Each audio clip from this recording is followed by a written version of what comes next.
নমস্কার বন্ধুরা, আশা করি সবাই ভালো আছেন।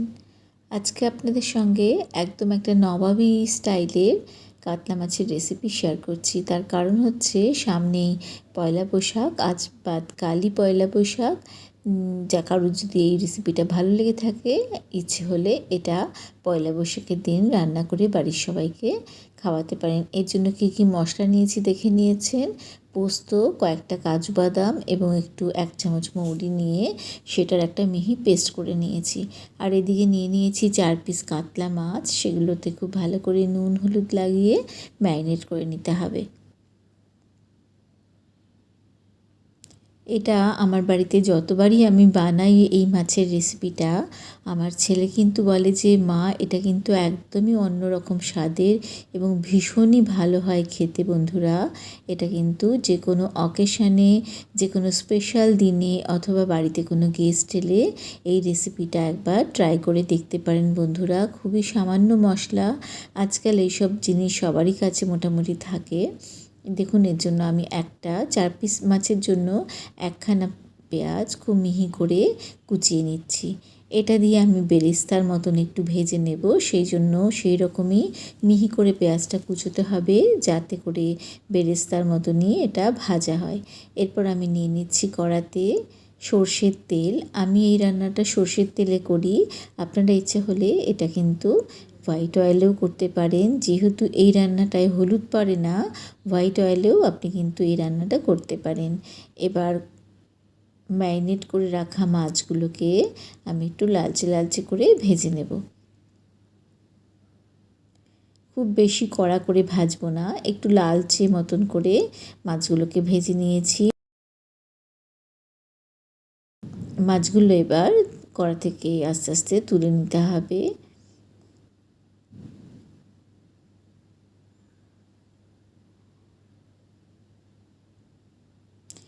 মাছ ভাজার তেলে আরও কিছুটা তেল নিয়ে নিয়েছি, নিয়ে তাতে খুব মিহি করে কুচিয়ে রাখা পেঁয়াজটাকে আমি একটু লালচে করে ভেজে নেব। এবং ভাজার সময় আমি কিন্তু পেঁয়াজে একটু চিনি ব্যবহার করেছি। 1/2 চামচ মতন চিনি দিয়ে পেঁয়াজটাকে একটু লালচে করে ভেজে তুলে নিলাম। এইভাবে তুলে নেওয়ার পরে ওই তেলে আরও কিছুটা তেল নিয়ে নিয়েছি। আমি কিন্তু খুবই অল্প তেলে রান্না করার চেষ্টা করছি, যেহেতু ভাগে ভাগে রান্না হয় এটা, ওই জন্য অল্প অল্প করে তেল দিচ্ছি, যাতে টোটাল তেলটা গিয়ে মোটামুটি একটা পরিমাণে দাঁড়ায়। এবার এতে ফোড়নে দিয়ে দিয়েছি আমি লবঙ্গ দুটো এলাচ এবং 1 টুকরো দারচিনি, তেজপাতা ও শুকনো লঙ্কা দিয়ে ভালো করে ফোড়নটাকে ভেজে নিতে হবে। এইভাবে যদি মাছটা রান্না করেন বন্ধুরা, আমার মনে হয় কাতলা মাছ তো অনেক রকমভাবেই রান্না করি আমরা, মানে প্রচুরই রকম রান্না করা যায়। তার সঙ্গে এই রেসিপিটা একবার করে দেখুন বন্ধুরা, এটা কিন্তু একদমই অন্যরকম খেতে হয়, দারুণ স্বাদের। এবার আমি একটা মশলা তৈরি করে নিয়েছিলাম, যেটা আপনাদেরকে দেখিয়েছি, আদা পেঁয়াজ রসুন দিয়ে বেটে নিয়েছিলাম। সেই আদা পেঁয়াজ রসুনের পেস্টটা এবার তেলে দিয়ে দিচ্ছি, দিয়ে খুব ভালো করে এই পেঁয়াজ মশলাটাকে ভেজে নিতে হবে। মশলাটা মোটামুটি যখন ভাজা হয়ে এসেছে, তখন এখানে আমি এটাতে অ্যাড করে দিচ্ছি বেটে রাখা পোস্ত, মৌরি এবং কাজু বাদামের যে পেস্টটা তৈরি করেছিলাম সেটা দিয়ে এবার খুব ভালো করে এটাকে আমি ভাজতে থাকবো। এবং যে কাপটার মধ্যে আমি রেখেছিলাম এই বাটাটা, সেটা ধুয়েও কিছুটা জল এখানে ব্যবহার করেছি।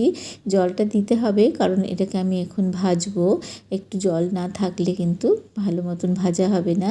ওই জন্য এটা দিয়ে ভালো করে বেশ কিছুক্ষণ সময় নিয়ে ভাজবো, যতক্ষণ না এই মশলাটা থেকে একটা তেল মতন বেরিয়ে আসে, ততক্ষণ এটা ভেজে নিতে হবে। এরপরে আমি দিয়ে দিলাম আন্দাজ মতন নুন, দিয়ে দেখুন এইভাবে ভেজে নিচ্ছি। আস্তে আস্তে কিন্তু এটা থেকে সত্যি তেলটা ছেড়ে আসবে।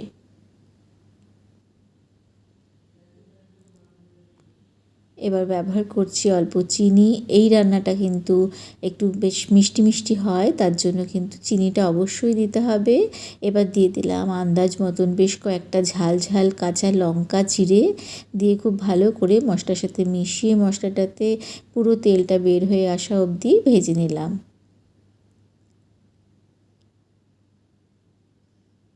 এবার এতে দিয়ে দিয়েছি আমি 3 চামচ মতন টক দই খুব ভালো করে ফেটিয়ে নিয়ে দিয়েছি। দই কিন্তু খুব ভালো করে ফেটিয়ে নিয়ে যদি ব্যবহার করি তাহলে কিন্তু একদমই দই মশলাতে দেওয়ার পরে ফেটে যায় না, মানে দানা দানা হয়ে যায় না। এবং দেওয়ার সময় কিন্তু গ্যাসের আঁচটাকে বেশ কমিয়ে রাখতে হয় এবং খুব ভালো করে ক্রমাগত নাড়তে হয়। এবার দেখুন এটা দিয়ে আরও বেশ কিছুক্ষণ প্রায় 3-4 মিনিট আমি ভেজে নিয়েছি। নেবার পরে কিন্তু দই থেকেও তেল ছেড়ে দিয়েছে। মশলাটা আমার মোটামুটি রান্না কমপ্লিট হয়ে গেছে। এবার এতে দিয়ে দিচ্ছি বেশ পরিমাণ মতন জল, 1 কাপ মতন জল আমি এখানে ব্যবহার করেছি। দিয়ে আরও কিছুটা জলও দিয়েছি এরপরে, দিয়ে খুব ভালো করে মশলাটা মানে মিশিয়ে দিচ্ছি। এত সামান্য মশলায় আমি কিন্তু মাছের রান্নায় একটু এই জাতীয় রান্নায় যেটাতে পেঁয়াজ পড়ে তাতে কিন্তু ধনে জিরে এই মশলাগুলো একটু কম ব্যবহার করি। আমার মার কাছে দেখি মা কিন্তু মশলা সমস্ত রকম মশলা সব মাছে ব্যবহার করেন না। এবার ঝোলটা একটুখানি ফুটে এসেছে, তখন এটাতে মাছটা দিয়ে দিতে হবে। মাছটা দিয়ে আরও 3-4 মিনিট আমি রান্না করে নেব, যাতে মাছের মধ্যে মশলাটার গন্ধ, স্বাদ, নুন, মিষ্টি সমস্ত কিছু ঢুকে যেতে পারে। এরমভাবে বেশ কিছুক্ষণ রান্না করে নেওয়ার পরে যখন ঝোলটা থেকে একটু তেল তেল বেরিয়ে আসবে ততক্ষণ পর্যন্ত এই ঝোলটা রান্না করে নিতে হবে। এই ঝোলের সাথে কিন্তু এই নবাবী কাতলার সাথে নামটাও কিন্তু আমার নিজের মনে হয়েছে তাই দিয়েছি। আমি মনে হয় যেন পোলাও বা এই জাতীয় যদি আপনি ভাত খান তাহলে কিন্তু ভালো লাগবে। এরপর ভেজে রাখা পেঁয়াজের বেরেস্তার থেকে বেশ কিছুটা ওপর থেকে দিয়ে দিলাম, দিয়ে খুব ভালো করে মাছের সাথে মিশিয়ে নিতে হবে।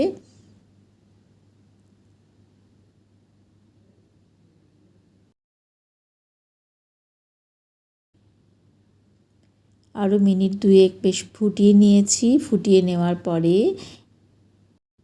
আমার রান্নাটা কমপ্লিট হয়ে গেছে। এরপর আপনাদেরকে সার্ভ করে দেখাবো। বন্ধুরা অবশ্যই পয়লা বৈশাখে একবার এটা বানিয়ে দেখতে পারেন। আশা করি আপনাদের ভালো লেগেছে। ভালো লেগে থাকলে একটা লাইক, শেয়ার ও কমেন্টস আশা করছি। একটা সাবস্ক্রিপশানও আশা করছি আপনাদের কাছ থেকে। আশা করছি আপনাদের সঙ্গে আবার দেখা হবে। ততক্ষণ সুস্থ থাকবেন, অনেক ভালো থাকবেন। অনেক ধন্যবাদ বন্ধুরা।